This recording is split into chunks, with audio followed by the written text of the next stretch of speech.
Moikka! Olen Elina Koivisto, Paavalin seurakunnan seurakuntapastori, kirkkoherran rouva, 4 lapsen äiti ja Wife and Lifestyle-blogisti.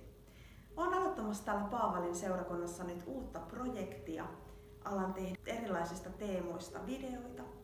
Ajatuksena on, että joka sunnuntai julkaisisin videon ja teemat liittyvät joko hengelliseen kasvuun ja hengelliseen elämään, parisuhteeseen, lasten kasvatukseen tai sitten naisena kasvamiseen. Olen pitänyt blogia vuodesta 2006. Elinan blogilla aloitin ja jatkanut Wife and Lifestylella ja lisäksi vedän sellaista Puhkea kukkaan naisten projektia, jossa on tarkoituksena, että naiset vois vapautua kaikenlaisesta taakoista, kaikesta häirinnästä, kaikesta huonosta itsetunnosta ja voisivat löytää omat lahjansa ja taitonsa ja antaa ne toisten ihmisten käyttöön. Erityisesti mun sydämellä on se, että naiset kohtelisivat toisiaan kauniisti, rohkaisisivat ja voisivat kannustaa toisiaan ja myös miehet. Ajattelen, että meidän maailmasta tulisi paljon parempi paikka, jos me oltaisiin toisillemme ihania. Rakastettaisiin itseämme, rakastettaisiin toisiamme ja rakastettaisiin Jumalaa. Ja siihen liittyen mun ensimmäinen tämän päivän hartaus vie katumuksen tielle, koska sitten viikon päästä sunnuntaina alkaa mun sarja kuolemansynneistä. Aikoinaan, kun olin kotiäitinä, niin mun mies, joka on Järvenpäässä kirkkoherrana, pyysi, että tekisin kuolemansynneistä luentosarjan ja olin nimittäin yhdestä kuolemansyntikirjasta hänelle pari vuotta vaahdonnut ja tein sen sarjan ja olen sitten pitänyt sitä vähän eri puolilla ja kuolemansynteihin tutustuessa huomasin, että oikeastaan kaikki synti on sitä, että me ei rakasteta Jumalaa yli kaiken ja lähimmäistä niin kuin itseämme. Vaikka se kuolemansynti-sarja kuulostaa vähän rajulta, niin se on oikeasti sellainen sarja, joka auttaa meitä elämään aitoa ja rehellistä ja täysipainoista elämää.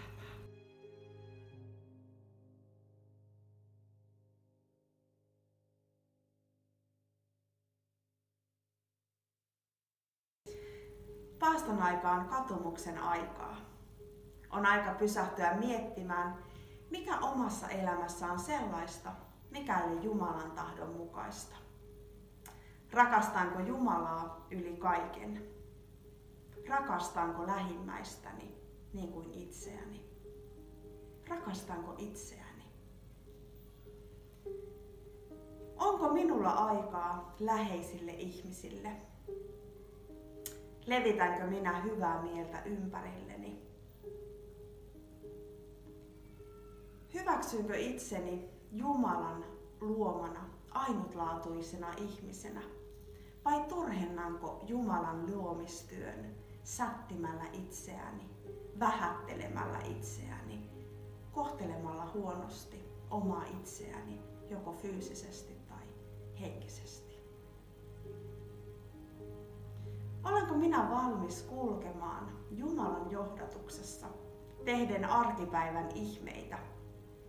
Vai kieltäydynkö kutsumuksestani, koska se on välillä niin rankkaa?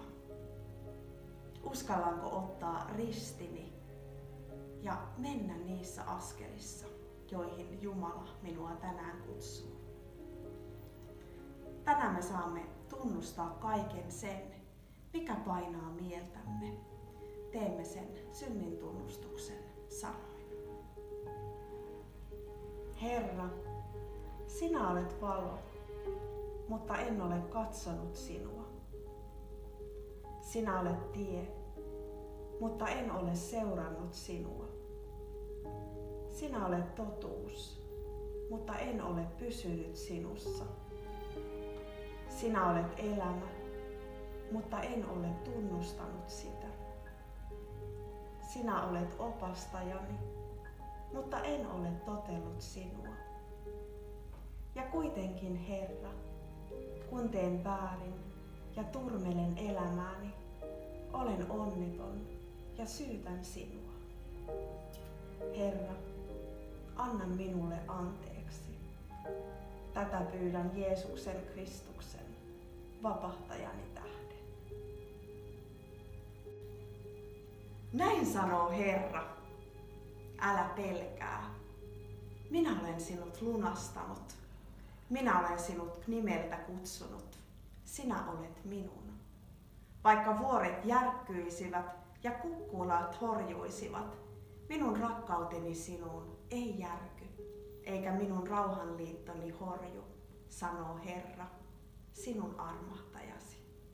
Jeesuksen Kristuksen palvelijana julistan sinulle kaikki sinun syntisi anteeksi. Isän ja Pojan ja Pyhän Hengen